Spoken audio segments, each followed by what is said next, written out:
بسم اللہ الرحمن الرحیم۔ کچھ دنوں سے صورت کہف تو مکمل ہو چکی تھی، لیکن ذاتی مجبوریات کی وجہ سے میں اس کا صورت کا خلاصہ عرض نہیں کر سکا تھا۔ آج میں آپ لوگوں کے سامنے اس صورت کا خلاصہ عرض کرتا ہوں۔ صورت کہف یہ مکی صورت ہے، اس میں 110 آیات اور 12 رکوع ہیں۔ کہف غار کو کہتے ہیں، چونکہ اس صورت میں غار والوں کا قصہ بیان کیا گیا ہے، اس لیے اس سورہ کہف کہا جاتا ہے۔ اس صورت کی فضیلت کے بارے میں متعدد حدیث وارد ہیں۔ امام احمد، مسلم اور نسائی نے حضرت ابو درداء رضی اللہ تعالی عنہ سے روایت نقل کی ہے کہ جو شخص صورت کہف کے آخری 10 آیات پڑھے گا وہ دجال کے فتنے سے محفوظ رہے گا۔ اہل علم کہتے ہیں کہ سنت یہ ہے کہ جمعے کے دن یا رات میں صورت کہف پڑھی جائے، کیونکہ نبی کریم صلی اللہ علیہ وسلم نے فرمایا جو شخص جمعے کے دن صورت کہف پڑھے گا اس کے لیے 2 جمعوں کے درمیان کو نور سے منور کر دیا جائے گا۔ صورت کہف ان 5 صورتوں میں سے ایک ہے جن کی ابتدا اللہ کی حمد سے ہوتی ہے۔ باقی 4 صورتیں یہ ہیں: سورہ فاتحہ، انعام، سبا اور فاطر۔ حضرت مولانا علی میاں نور اللہ مرکزہ نے اس صورت کی تفسیر میں ایک مستقل کتاب لکھی ہے، جس میں وہ فرماتے ہیں کہ میں طویل غور و فکر کے بعد اس نتیجے پر پہنچا ہوں کہ اس صورت کا موضوع معرکہ ایمان و مادیت ہے، اور اس صورت کا آخری دور کے فتنے سے خاص تعلق ہے، جس کا سب سے بڑا علمدار دجال ہوگا۔ یہ صورت مسلمانوں کو دجال کے فتنے سے مقابلے کے لیے تیار کرتی ہے۔ اس صورت میں جتنے اشارے، واقعات اور مثالیں گزری ہیں وہ سب ایمان اور مادیت کی کشمکش کو بیان کرتی ہیں۔ سورہ کہف میں 3 قصے اور 3 تمثیلیں بیان ہوئی ہیں۔ نمبر 1، اصحاب کہف۔ پہلا قصہ اصحاب کہف کا ہے۔ یہ وہ چند صاحب ایمان نوجوان تھے جنہوں نے دقیانوس نامی بادشاہ بت پرستی پر مجبور کرتا تھا۔ وہ ہر ایسے شخص کو قتل کر دیتا تھا جو اس کے شرکیہ دعوت کو قبول نہیں کرتا تھا۔ ان نوجوانوں کو ایک طرف مال و دولت کے انبار، اونچے عہدوں پر تقرر اور معیار زندگی کی بلندی جیسی ترغیبات دی گئی، اور دوسری طرف ڈرایا دھمکایا گیا اور جان سے مار دینے کی دھمکیاں بھی دی گئی۔ ان نوجوانوں نے ایمان کی حفاظت کو ہر چند مقدم جانا اور اسے بچانے کی خاطر نکل کھڑے ہوئے۔ چلتے چلتے شہر سے بہت دور ایک پہاڑ کی غار تک پہنچ گئے۔ انہوں نے اس غار میں پناہ لینے کا ارادہ کیا۔ وہ جب غار میں داخل ہو گئے تو اللہ نے انہیں گہری نیند سلا دیا۔ یہاں وہ 309 سال تک سوتے رہے۔ جب یہ نیند سے بیدار ہوئے تو کھانے کی فکر ہوئی۔ ان میں سے ایک کھانا خریدنے کے لیے شہر آیا، وہاں اسے پہچان لیا گیا۔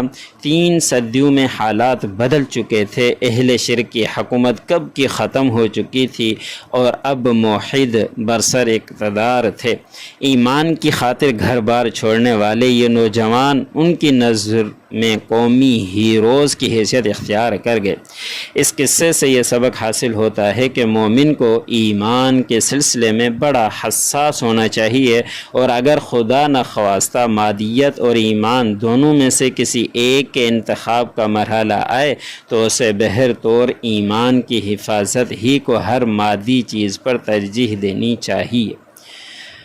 دوسرا قصہ حضرت موسیٰ حضرت خضر علیہ السلام کا ہے۔ سیدنا موسیٰ علیہ السلام کو جب اللہ کی طرف سے یہ اطلاع ہوئی کہ سمندر کے کنارے ایک ایسے صاحب رہتے ہیں جن کے پاس ایسا علم ہے جو آپ کے پاس نہیں، تو آپ ان کی تلاش میں نکل کھڑے ہوئے۔ چلتے چلتے آپ سمندر کے کنارے پہنچ گئے، جہاں آپ کی ملاقات حضرت خضر علیہ السلام سے ہوئی اور آپ نے ان سے ساتھ رہنے کی اجازت مانگی۔ انہوں نے اس شرط کے ساتھ اجازت دی کہ آپ کوئی سوال نہیں کریں گے۔ پھر 3 عجیب واقعات پیش آئے۔ پہلے واقعے میں حضرت خضر علیہ السلام نے اس کشتی کو پھاڑ ڈالا جس کے مالکان نے انہیں کرایہ لیے بغیر بٹھا لیا تھا۔ دوسرے واقعے میں ایک معصوم بچے کو قتل کر دیا۔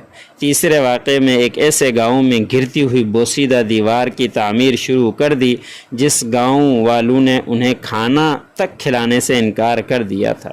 حضرت موسیٰ علیہ السلام تینوں مواقع پر خاموش نہ رہ سکے اور بول پڑے کہ آپ نے ایسا کیوں کیا؟ تیسرے سوال کے بعد حضرت خضر علیہ السلام نے جدائی کا اعلان کر دیا کہ اب آپ میرے ساتھ نہیں چل سکتے۔ البتہ تینوں واقعات کی اصل حقیقت انہوں نے آپ کے سامنے بیان کر دی۔ فرمایا کشتی کا تختہ اس لیے توڑا تھا کیونکہ آگے ایک ظالم بادشاہ کے کارندے کھڑے تھے جو ہر سالم اور نئی کشتی زبردستی چھین رہے تھے۔ جب میں نے اسے عیبدار کر دیا تو یہ اس ظالم کے قبضے میں جانے سے بچ گئی، یوں ان غریبوں کا ذریعہ معاش محفوظ رہا۔ بچے کو اس لیے قتل کیا کیونکہ یہ بڑا ہو کر والدین کے لیے بہت بڑا فتنہ بن سکتا تھا، جس کی وجہ سے ممکن تھا وہ انہیں کفر کی نجاست میں مبتلا کر دیتا، جبکہ اللہ نہیں چاہتا کہ اس کے انتہائی نیک والدین محض اس کی محبت میں ایمان سے محروم ہو جائیں۔ اس لیے اللہ نے اسے مارنے کا اور اس کے بدلے انہیں با کردار اور محبت و اطاعت کرنے والی اولاد دینے کا فیصلہ فرمایا۔ گرتی ہوئی دیوار اس لیے تعمیر کی کیونکہ وہ دو یتیم بچوں کی ملکیت تھی، ان کے والدین اللہ کے نیک بندے تھے۔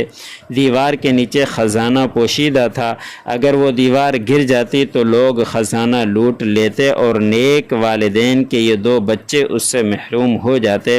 ہم نے اس دیوار کو تعمیر کر دیا تاکہ جوان ہونے کے بعد وہ اس خزانے کو نکال کر اپنے کام میں لا سکیں۔